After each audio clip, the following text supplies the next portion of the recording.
క్రీస్తు యేసునందున్న వారికి శుభవార్త.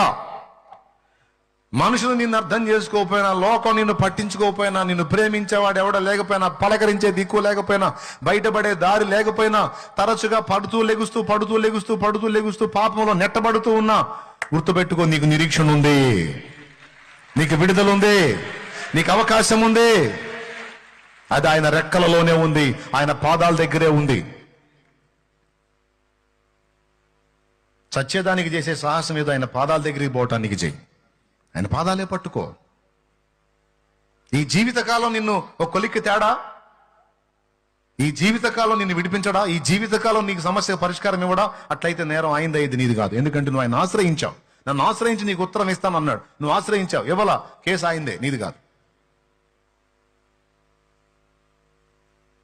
ఆయన ఫైనల్ చేసేంత వరకు ఆయన దగ్గరే తెలుసుకోను. ఏమైనా అర్థమైంది నేను చెప్పింది? కేసు ఎవరిదైద్ది? అది నాకెందుకు, నువ్వు చెప్పావుగా, నువ్వు చేయాల్సిందే.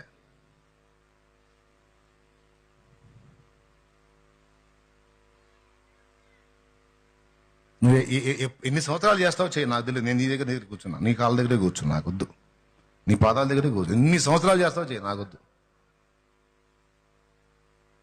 ఎప్పుడు చేయాలో, ఎలా చేయాలో, నేను ఎలా విడిపించాలో, ఏ స్థితికి నేను తీసుకొని రావాలో నిరీక్షణ ఉంది నాన్న.